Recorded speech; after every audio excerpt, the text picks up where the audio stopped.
नमस्कार, मैं हूं आपके साथ प्रगति शर्मा। बंसल न्यूज की खास पेशकश लक्ष्य में आपका स्वागत है। अगर आप भी अपने करियर को सुनिश्चित करना चाहते हैं तो ये कार्यक्रम आपके बहुत काम का है, क्योंकि हमारे इस प्रोग्राम में एक्सपर्ट्स करेंगे आपका मार्गदर्शन और बनेंगे लक्ष्य हासिल करने में आपके मददगार।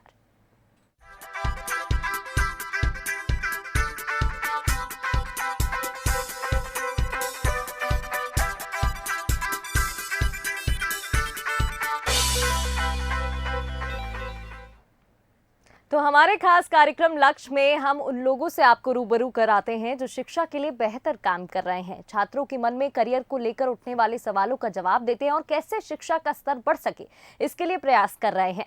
लक्ष्य की इस खास पेशकश में आज हमारे साथ भोपाल से रेखा शर्मा है, जो मॉडल हायर सेकेंडरी स्कूल में टीटी नगर में टीचर हैं, प्रिंसिपल हैं, और साथ में सोनिया मीणा और अनुज परमार है, और साथ ही अदिति शर्मा है जो मॉडल हायर सेकेंडरी स्कूल में स्टूडेंट है। आप तीनों का बहुत बहुत स्वागत है। Thank you ma'am. तो सबसे पहले मैं रेखा शर्मा जी आपके पास आना चाहूंगी। आप एक स्कूल की प्रिंसिपल हैं। सर्वप्रथम आपसे जानना चाहेंगे आपके स्कूल के बारे में। बहुत बहुत शुक्रिया सबसे पहले आपको इस प्रोग्राम में हमें बुलाने के लिए। मैं model higher secondary school TT Nagar में प्रिंसिपल हूँ और मुझे इस बात पर गर्व महसूस होता है कि हमारे प्रदेश के यशस्वी मुख्यमंत्री माननीय शिवराज सिंह चौहान जी मॉडल स्कूल के ही छात्र रहे हैं। निश्चित रूप से हमारा स्कूल आज न सिर्फ भोपाल में बल्कि प्रदेश के स्तर पर भी अपनी एक पहचान बनाए हुए है। और अभी रिसेंटली जो रैंकिंग हुई थी देश भर के स्कूलों की, उसमें हमारे मॉडल स्कूल को 9th पोजीशन मिली है ऑल ओवर इंडिया में। इसका पूरा श्रेय मैं अपने स्टाफ को और अपने साथियों को देती हूँ, क्योंकि उन लोगों की कड़ी मेहनत और हमारे जो स्टूडेंट्स हैं उनका एक जो बड़ा रोल रहता है एग्ज़ाम्स में जब वो अपीयर होते हैं और एक बहुत अच्छे बेहतर रिजल्ट के साथ वो हमारे सामने आते हैं, तो निश्चित रूप से हमारा विद्यालय कहीं ना कहीं प्रगति के पथ पर अग्रसर है और मुझे अच्छा महसूस होता है कि मैं एक ऐसे विद्यालय की प्राचार्य हूँ। बिल्कुल, आपके स्टूडेंट्स भी दो हमारे साथ मौजूद हैं, उनका परिचय भी ले लेते हैं। अदिति शर्मा और अनुज हमारे साथ हैं। अदिति, सबसे पहले आपके बारे में जानना चाहूंगी। अपने बारे में बताइए, क्या कुछ लक्ष्य है आपका, कौन सी क्लास में है और किस तरीके से पढ़ाई कर रही हैं? Thank you for having me here. मेरा नाम अदिति शर्मा है। मैं model higher secondary school class 12th की स्टूडेंट हूँ। मेरी फील्ड बायोलॉजी है और मेरा गोल एक डॉक्टर बनना है। अभी करेंटली मैं जो 2023 में नीट कंडक्ट होने वाला है कॉम्पिटिटिव एग्ज़ाम, उसकी तैयारी कर रही हूँ और हमारा स्कूल और मेरे सारे टीचर्स उसमें बहुत सपोर्टिव भी हैं। बिल्कुल। अनुज, आपके बारे में जानना चाहेंगे, किस तरीके से स्कूल से आपको मदद मिलती है? एग्ज़ाम नज़दीक हैं, कौन सी क्लास में आप? जी first of all thank you ma'am for giving this opportunity. And मैं 11th A का स्टूडेंट हूँ और मेरा सब्जेक्ट PCM है। और जैसा कि मेरा सब्जेक्ट PCM है तो हमारे स्कूल में जो टीचर्स हैं वो हाईली क्वालिफाइड रहते हैं और उनकी टीचिंग स्किल बहुत अच्छी रहती है। तो जैसे कि कई सारे सब्जेक्ट होते हैं PCM में, तो उन सब में हमें हेल्प मिलती है स्कूल से बहुत ज़्यादा। और उसी के कारण है कि जब हमारे स्कूल में टर्मिनल एग्ज़ाम हुए तो फर्स्ट टर्म में मतलब केमिस्ट्री में 100 स्कोर आया, फिज़िक्स में 99। और पहले भी जब मैं 10th में था तो मतलब हमारे स्कूल की हेल्प के कारण मतलब इतनी अच्छी पढ़ाई होती कि मेरे साइंस में 100 स्कोर हो पाते। इनफैक्ट मैं हाउस कैप्टन हूँ, तब भी स्कूल की जो स्टडी इतनी अच्छी होती कि तब भी वो मैनेज हो जाता है। बिल्कुल अनुज, हाउस कैप्टन आप हैं और इससे कहीं ना कहीं पर्सनालिटी भी डेवलप होती है। मैम, आपके पास मैं आना चाहूंगी। दोनों बच्चे एक बायो स्ट्रीम से है, एक मैथ स्ट्रीम से हैं, अलग अलग तरीके के बच्चे आते हैं। किस तरीके से सबको शिक्षा दी जाती है, कैसे डील किया जाता है?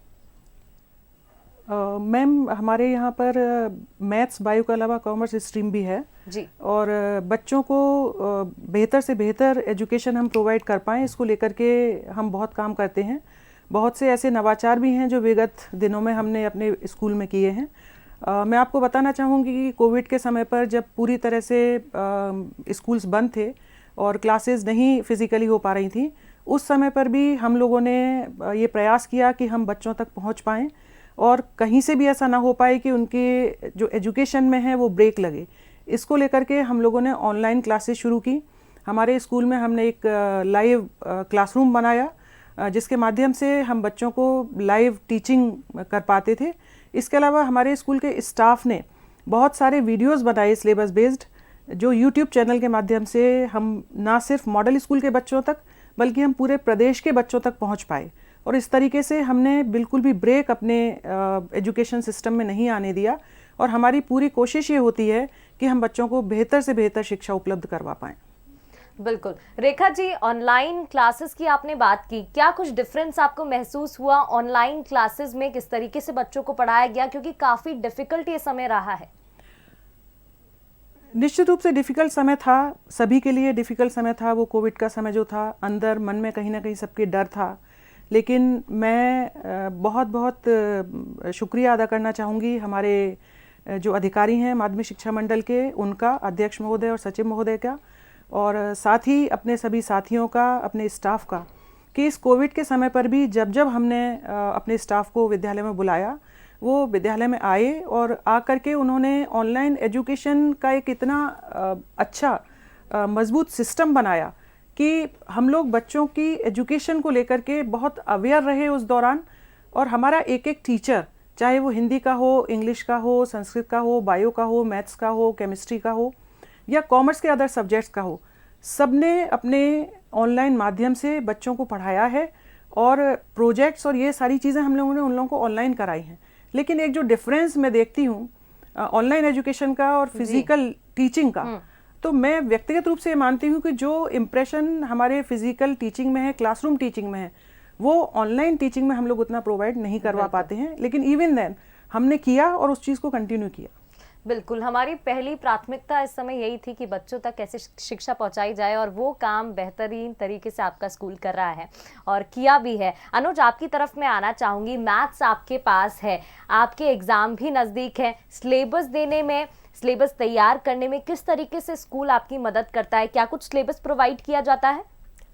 यस मैम, जैसे जैसे ही हमारा सेशन शुरू होता है तो सेशन के फर्स्ट वीक में ही हमें एक सिलेबस मिल जाता है पूरा, और उसमें हर सब्जेक्ट का दिया होता है कि आपके फर्स्ट टर्मिनल में कितने चैप्टर आएंगे, सेकंड में कितने, थर्ड में कितने, और उसके हिसाब से हमारा सिलेबस कंप्लीट होता है। और इनफैक्ट जैसे कि आपने कहा कि अभी एग्ज़ाम का माहौल पास आ रहा है, तो अभी हमारे जितने भी सब्जेक्ट हैं उनका सिलेबस ख़त्म हो चुका है। और उसी के साथ साथ हमारे यहाँ टीचर्स ने जो प्रीवियस ईयर पेपर थे और इसी साल के जो मतलब दूसरे पेपर थे, उनको सॉल्व करवाना शुरू कर दिया है। और जितनी प्रैक्टिस हो सकती है उस पर मतलब ध्यान दिया जाता है हमारी क्लास में। तो अभी जैसे अगर हमें प्रोजेक्ट भी मिलते हैं तो वो एग्ज़ाम के पहले मिलते प्रोजेक्ट, तो वो प्रोजेक्ट भी ऐसे होते हैं कि बच्चे को उसके एग्ज़ाम में हेल्प मिल सके, तो उसमें हेल्प मिल पाए। जैसे कि मैथ्स का प्रोजेक्ट है तो जो चैप्टर आ रहे हैं उनसे रिलेटेड एमसीक्यू दे दिए, वो आपको सॉल्व करके लिखने। तो क्योंकि अभी का जो पैटर्न बना है हमारा एग्ज़ाम का, तो उसमें 80 में से 32 मार्क्स के ऑब्जेक्टिव आते हैं, तो वो जो एक एरिया है वो बच्चे का स्ट्रांग हो पाए, इसलिए उस पर ध्यान दिया जाता है हमारे यहाँ भी। बिल्कुल, यानी बोर्ड्स के लिए पूरी तैयारी, ओवरऑल डेवलपमेंट कैसे हो बच्चे का, इसके लिए पूरी तैयारी। और हमारे साथ अदिति भी मौजूद है। अदिति, बायो आपके पास है, आपने बताया नीट के लिए भी अपीयर आप करेंगी, तो यानी कि उसके लिए भी तैयारी पूरी चल रही होगी। किस तरीके से बैलेंस बिठाती हैं आप, क्योंकि स्कूल का भी पढ़ाई करनी है, नीट की भी पढ़ाई करनी है? जी बिल्कुल, वैसे तो नीट और बायो का सिलेबस सेम ही है हमारे स्कूल में। तो जो हम स्कूल के लिए पढ़ते हैं, एग्ज़ाम के लिए पढ़ते हैं, बस उसमें और थोड़ी मेहनत लगा के नीट के लिए पढ़नी पड़ती है। बाकी हमारे स्कूल से भी काफ़ी सपोर्ट मिलता है। कॉम्पिटिटिव एग्ज़ाम्स के लिए भी टीचर्स काफ़ी पेपर डिस्कस करते हैं, और कोई भी हमारा डाउट रहता है तो बिल्कुल हम उनसे क्लियर कर लेते हैं। काफ़ी एजुकेटेड और अच्छे हमारे स्कूल के टीचर्स हैं, तो वो बिल्कुल अप टू द मार्क हमारी हेल्प करते हैं। अदिति, कहीं ना कहीं ऐसा माना जाता है कि जो बायो के बच्चे होते हैं, फिजिक्स में थोड़ी बहुत दिक्कत उन्हें महसूस होती है। आपके साथ अगर ऐसा कुछ है तो क्या कोई एक्स्ट्रा क्लासेस बच्चों को दी जाती है? जी, मेरी भी फ़िज़िक्स वीक है, लाइक मैनी स्टूडेंट्स। तो हमारी टीचर्स जो फ़िज़िक्स की हैं, मैथ्स की हैं, वो स्पेसिफ़िकली हमारी हेल्प भी करती हैं, एक्स्ट्रा क्लासेस भी लगती हैं। और जो बच्चा जिस फील्ड में वीक है, लाइक न्यूमेरिकल्स या डेरिवेशन या जो भी पार्ट, उस पर स्पेसिफ़िकली फ़ोकस भी करते हैं। बिल्कुल। रेखा जी, आपसे मैं जानना चाहूँगी, स्कूल में जैसे कि हर तरीके का बच्चा आता है, काउंसलिंग आज के समय में बहुत ज़रूरी है, क्योंकि देखिए एंग्जाइटी, डिप्रेशन का ये माहौल है। और जैसा कि दोनों ही स्टूडेंट्स ने बताया कि अभी जो एग्ज़ाम्स हैं वो करीब हैं, ऐसे में प्रेशर भी अपने आप बढ़ जाता है। प्रेशर मैं मानती हूँ बढ़ जाता है, लेकिन हमारे यहाँ एक काउंसलिंग सेल है, और उस काउंसलिंग सेल के साथ साथ साइकोलॉजी लैब भी हमने सेटअप किया हुआ है। तो जो भी बच्चे अगर स्ट्रेस में होते हैं या प्रेशर में होते हैं तो हमारे जो काउंसलिंग सेशंस हैं वो बराबर हमारे यहाँ चलते रहते हैं। और इसके अलावा हम लोग मोटिवेशनल सेशंस भी बच्चों के लेते रहते हैं ताकि हम बच्चों को उस प्रेशर से बाहर ला सकें और उनको स्ट्रेस मैनेजमेंट के बारे में हम कुछ बता सकें। सबसे बड़ी चीज़ ये है कि बच्चे अपना अगर टाइम मैनेजमेंट करके चलते हैं और उनका एक अच्छा समय का नियोजन होता है तो निश्चित रूप से वो स्ट्रेस से कहीं ना कहीं बाहर आते हैं। और अभी जो एग्ज़ाम का प्रेशर है, मुझे नहीं लगता कि हमारे मॉडल स्कूल के बच्चों के ऊपर बहुत ज़्यादा प्रेशर वो महसूस कर रहे होंगे, क्योंकि पिछले दिनों हम लोगों ने कई सेशंस उनके ऐसे लिए हैं कि उनसे हम बात कर पाएँ, समझ पाएँ उनको कि उनके मन में क्या चल रहा है, उनका मनोविज्ञान किस तरीके का है, क्या साइकोलॉजी है अभी, उसको लेकर के हम लोगों ने बहुत काम किया है। साथ ही हमारी साइकोलॉजी लैब में जो हमारी काउंसलर हैं, जिन्हें मध्य प्रदेश की बेस्ट काउंसलर का अवार्ड भी मिल चुका है, शबनम खान मैम, वो भी बच्चों की काउंसलिंग बराबर करती हैं। ना सिर्फ लैब में तो पर्सनल काउंसलिंग होती ही है, लेकिन क्लासरूम्स में जाकर के भी एज ए होल वो काउंसलिंग करती हैं और बच्चों को समझने की कोशिश करती हैं ताकि कोई भी बच्चा अपने ऊपर स्ट्रेस या प्रेशर को महसूस ना कर पाए। बिल्कुल। अनुज, आपसे मैं जानना चाहूंगी, अदिति के बारे में तो जान लिया, वो डॉक्टर बनना चाहती हैं, आपका क्या लक्ष्य है? आप खुद को कहाँ देखते हैं फ्यूचर में?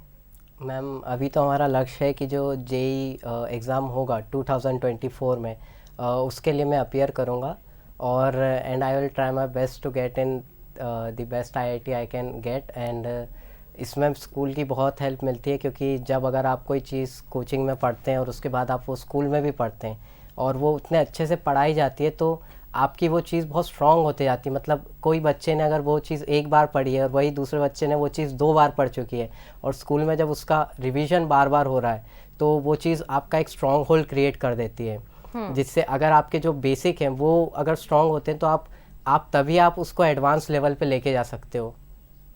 बिल्कुल। अदिति, आपसे मैं जानना चाहूंगी, अभी सोशल मीडिया का भी ज़माना है, ऐसे में सोशल मीडिया पर बच्चे काफ़ी एक्टिव रहते हैं, आपका क्या मानना है? क्या आप भी सोशल मीडिया पर हैं? जिस एज के हम लोग हैं, सोशल मीडिया से दूर रहना तो काफ़ी मुश्किल है, क्योंकि ज़्यादातर चीज़ें कम्युनिकेशन और सब चीज़ वहीं से पता चलती हैं ज़्यादातर।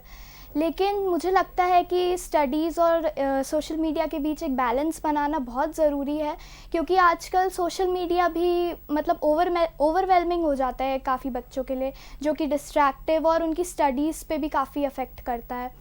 बिल्कुल, डिस्ट्रैक्शन नहीं होना चाहिए, एक फिक्स्ड टाइम होना चाहिए। रेखा जी, मैं आपसे जानना चाहूँगी, यूजुअली बच्चों को सलाह दी जाती है कि एक टाइम टेबल तैयार करके अगर आप चलते हैं और इसी हिसाब से फॉलो करते हैं तो आप अच्छे से अपना सिलेबस कवर कर पाएंगे, इसके बारे में आपका क्या मानना है?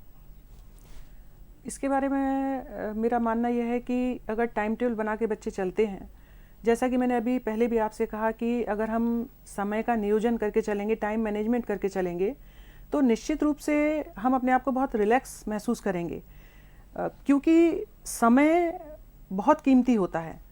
टाइम इज़ मनी लाइक, और टाइम अगर हम वेस्ट करेंगे किसी भी दूसरी चीज़ों में, जबकि हमारे एग्ज़ाम्स अभी काफ़ी करीब हैं, तो कहीं ना कहीं बच्चे के ऊपर फिर वो स्ट्रेस आता है कि मुझे अभी बहुत सारा काम करना है, मुझे अभी बहुत सारी पढ़ाई करनी है। लेकिन अगर टाइम टेबल बना के बच्चे चलते हैं, अपना एक टाइम डिसाइड करके चलते हैं कि मुझे इतनी देर फिज़िक्स पढ़ना है, ये केमिस्ट्री पढ़ना है, ये अदर सब्जेक्ट्स पढ़ना है, और उसको अगर वो स्ट्रिक्टली फॉलो भी करते हैं, तो निश्चित रूप से उनको अपनी स्टडीज़ के साथ साथ, पढ़ाई के साथ साथ दूसरी चीज़ों के लिए भी टाइम मिल पाता है, चाहे वो मनोरंजन से रिलेटेड चीज़ें हों, या अपने परिवार के साथ समय बिताने की बात हो, या भरपूर नींद लेने की बात हो, या समय से खाना खाने की बात हो। ये सब चीज़ें उस टाइम टेबल के हिसाब से मैनेज हो पाती हैं। बिल्कुल, जो स्टूडेंट्स देख रहे हैं वो भी इस बात को समझेंगे, मुझे उम्मीद है। रेखा जी, मैं आपसे जानना चाहूँगी, टेक्निकल एजुकेशन की अगर हम बात करें, प्रैक्टिकल नॉलेज की बात करें, तो बंसल समूह भी इस क्षेत्र में काम कर रहा है। बंसल समूह की किन नीतियों को, किन पॉलिसीज़ को आप पसंद करती हैं, या कोई सुझाव आपकी तरफ से? निश्चित रूप से मेरा मानना है कि बंसल समूह एजुकेशन के क्षेत्र में काफ़ी काम कर रहा है, और टेक्निकल एजुकेशन की अगर आप बात करें तो आजकल के समय में टेक्निकल एजुकेशन के बारे में नॉलेज रखना बहुत ज़रूरी है, क्योंकि हमारी डे टू डे लाइफ भी बहुत हद तक कहीं ना कहीं टेक्नोलॉजी के ऊपर डिपेंड करती है। अगर छोटी छोटी चीज़ें हम दैनिक जीवन की अगर देखें, जैसे अगर हम ट्रैवल भी करते हैं और कन्वेंस हम चाहते हैं अगर, तो ओला बुक करना है या ऊबर बुक करना है तो वो भी टेक्नोलॉजी के ऊपर डिपेंड है। अगर हम बैंकिंग के क्षेत्र में बात करते हैं तो नेट बैंकिंग है, वो भी टेक्नोलॉजी के थ्रू होता है।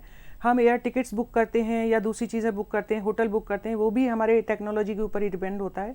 तो बहुत सारी चीज़ें ऐसी हैं जो आजकल बिना टेक्नोलॉजी के हम लोग जीवन में आगे नहीं बढ़ पाते।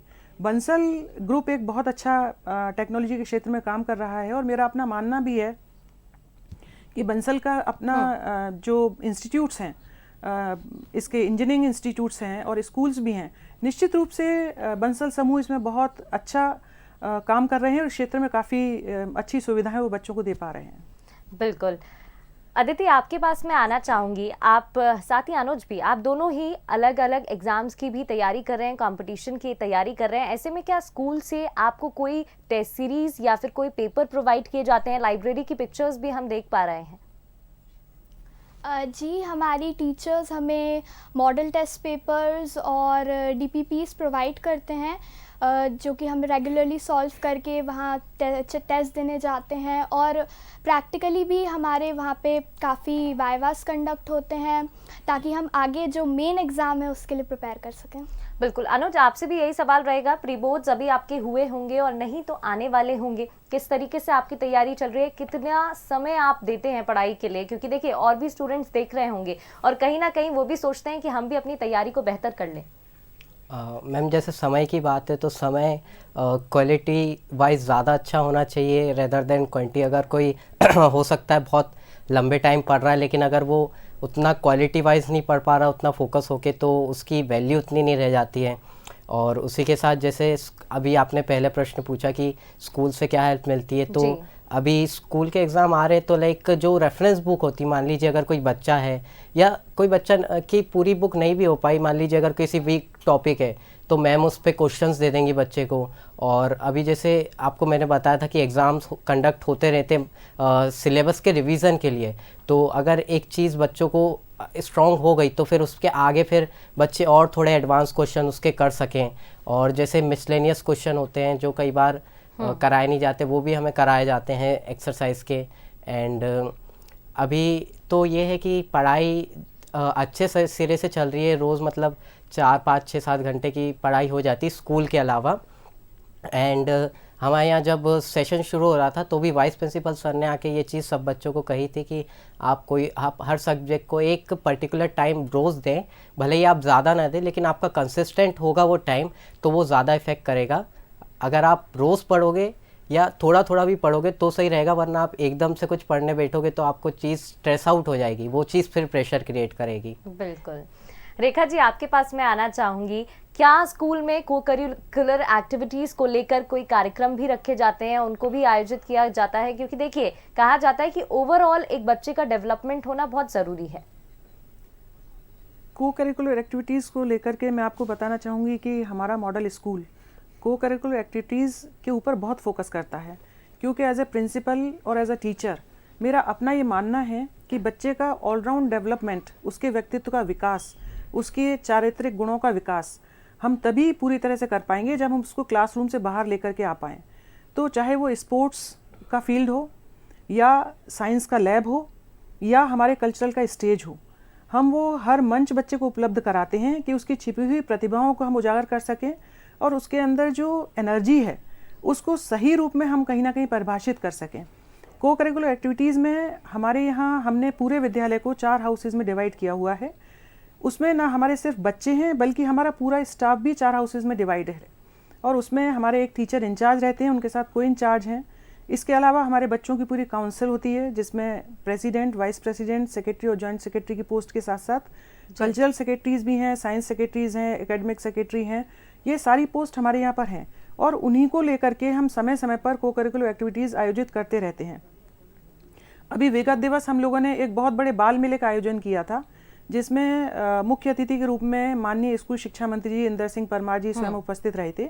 और उस बाल मेले में मैम हमारे यहाँ अलग अलग हाउसेज ने एक बहुत भव्य तरीके से आज़ादी के अमृत महोत्सव और आत्मनिर्भर भारत के ऊपर बहुत अच्छा प्रेजेंटेशन किया था। और उसके पीछे हमारा उद्देश्य ये होता है कि बच्चे और टीचर दोनों मिलकर के आपस में मिलकर के एक ऐसा बॉन्ड क्रिएट होता है कि सब एक दूसरे के लिए एज अ फैमिली हम लोग महसूस कर पाएँ। और यही कोकरिकुलर एक्टिविटीज़ होती हैं जो बच्चों के अंदर वो कॉन्फिडेंस डेवलप कर पाती हैं। जब बच्चा मंच के ऊपर आकर बोलता है या परफॉर्म करता है या डांसेस में परफॉर्म करता है या साइंस के क्षेत्र में अलग अलग प्रोजेक्ट्स के माध्यम से अपने जो साइंटिफिक उसकी एबिलिटीज़ हैं उनको प्रूव कर पाता है, तो हम कोकरिकुलर एक्टिविटीज़ के ऊपर स्टडीज़ के साथ साथ बहुत ज़्यादा फोकस करते हैं। बिल्कुल। अदिति, आपसे मैं पूछना चाहूँगी, अभी आपने बताया कि जितना भी आपका सिलेबस रहता है 12th का या 11th का, वही पूरा नीट में आता है और कहीं ना कहीं उसमें हेल्प मिलती है। ऐसा कहा जाता है कि बायो की जो किताब होती है एनसीईआरटी, वो पूरी घोट के पी जाओ, कहीं ना कहीं फिर भी दिक्कत होती है, तो क्या टीचर्स उसको हेल्प कराते हैं पढ़ाने में, इजी बनाने में? किस तरीके से हेल्प मिलती है? जी बिल्कुल, ये तो है, क्योंकि नेशनल लेवल का एग्ज़ाम है तो उसे इजी तो रखेंगे नहीं जी। और हमारी टीचर्स जो एनसीईआरटी बुक है उसके बाहर भी जो क्वेश्चंस आ जाते हैं, क्योंकि जो एकदम मार्किंग स्कीम्स के लिए जो डिवीज़न के लिए एग्जामिनर्स रखते हैं कुछ क्वेश्चंस जो थोड़े टफ लेवल के होते हैं, वो भी हमारी टीचर्स हमें प्रिपेयर कराती हैं। प्रीवियस ईयर क्वेश्चन पेपर्स के इवैल्यूएशन और उस सब के बेसिस पे वो जितना उनका एक्सपीरियंस है वो भी हमारे साथ शेयर करती हैं, जो कि हमें काफ़ी यूज़फुल रहता है आगे के लिए। और जैसा कि आपने कहा कि बुक एकदम घोट लो, तो वो तो फर्स्ट स्टेप है किसी एग्ज़ाम को क्रैक करने के लिए। उसके आगे आपको परफेक्शन के लिए तो थोड़ा एफर्ट लगाना ही पड़ता है। और बिल्कुल परफेक्शन ना हो तो कंपटीशन ना इतनी जल्दी क्रैक हो जाए, क्लियर हो जाए, वो भी नहीं मुमकिन है, क्योंकि इतना ज़्यादा कंपटीशन जो बढ़ गया है आज के समय में। मैम रेखा जी, आपके पास मैं आना चाहूँगी, टाइम मैनेजमेंट के बारे में आपसे जानना चाहूँगी, आपकी क्या राय है? क्योंकि देखिए, बच्चों को हर एक चीज़ में बैलेंस बना के चलना होता है। कोचिंग भी बच्चे जाते हैं, स्कूल भी बच्चे जाते हैं, स्पोर्ट्स में भी कुछ बच्चे इंटरेस्ट लेते हैं। जी। टाइम मैनेजमेंट को लेके मेरा अपना ये मानना है कि समय का नियोजन, जैसा मैंने अभी पहले भी बोला आपसे, ये करना हमारे लिए बहुत ज़रूरी है। टाइम अगर हम अपना सही तरीके से मैनेज कर पाएंगे तो हमें अपनी बाकी एक्टिविटीज़ के लिए भी बेहतर तरीके से काम करने का समय मिल पाएगा। समय का नियोजन करना इसलिए भी आवश्यक है कि बहुत सारी चीज़ें होती हैं, बच्चे हैं, मल्टीटास्किंग हैं, जैसा कि आपने कहा कि स्पोर्ट्स में भी जाना चाहते हैं, को-करिकुलर एक्टिविटीज़ में भी पार्टिसिपेट करना चाहते हैं, स्टडीज़ में ही उतना फोकस करना चाहते हैं। तो जब तक वो लोग समय का नियोजन नहीं करेंगे, अगर टाइम का मैनेजमेंट नहीं कर पाएंगे, तो कहीं ना कहीं फिर वो स्ट्रेस में आते हैं।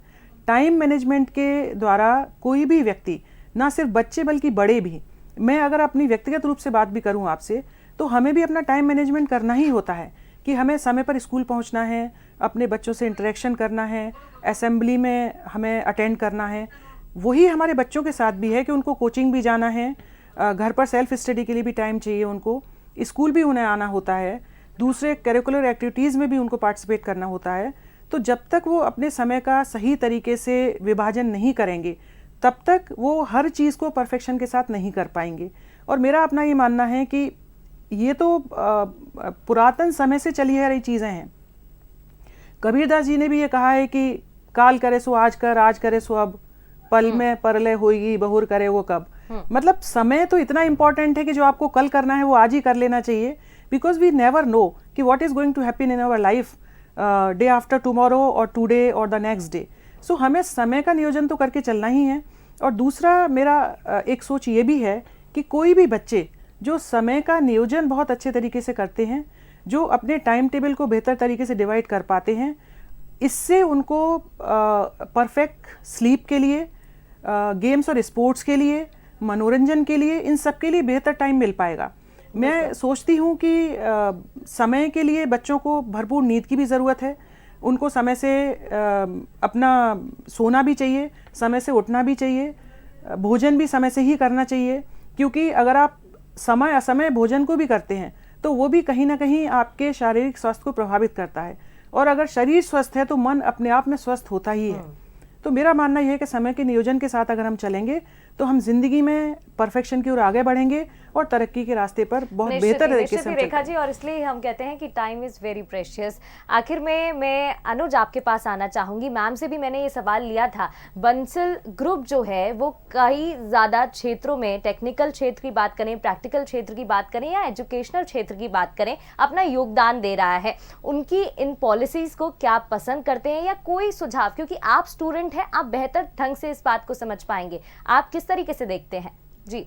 मैम मेरे पर्सनल लेवल पे जैसे मैंने चीज़ें देखी तो मेरे को बहुत अच्छा लगता है कि लाइक जब कुछ डेवलपमेंट्स हो रही है तो उसमें बंसल का बहुत बड़ा इन्वॉल्वमेंट है। एंड पर्सनली भी मैं लाइक बंसल न्यूज़ को ऑब्ज़र्व करता हूँ और लाइक आपके यहाँ कई बार सुबह इंटरव्यू आते हैं, वो बहुत प्रीशियस होते हैं और कई बार आप स्टूडेंट्स को बुला के चर्चा करते हैं अपने प्लेटफॉर्म पे। और उसके साथ साथ टेक्निकल फील्ड में जैसे आपके जो कॉलेज हैं तो वो भी एक चॉइस में, मतलब कि अगर कल को जब अपन पास आउट हुए तो I will prefer to go there and study and pursue my engineering. तो उस चीज़ को मैं अपने लिए मतलब भाग्यशाली ये चीज़ अच्छी मानता हूँ कि मतलब हमारे यहाँ इतने अच्छे अच्छे ऑप्शन हैं। बिल्कुल। अनुज और अदिति, हमें उम्मीद है कि जो भी आपके सपने हैं आगे चल के बिल्कुल साकार होंगे, क्योंकि आप पूरी मेहनत कर रहे हैं, जैसा कि रेखा जी ने भी बताया है। आप तीनों का बहुत बहुत शुक्रिया हमारे साथ आज इस कार्यक्रम में जुड़ने के लिए। Thank you. तो आज के लिए बस इतना ही। ताज़ा अपडेट के लिए जुड़े रहिए बंसल न्यूज़ के साथ। नमस्कार।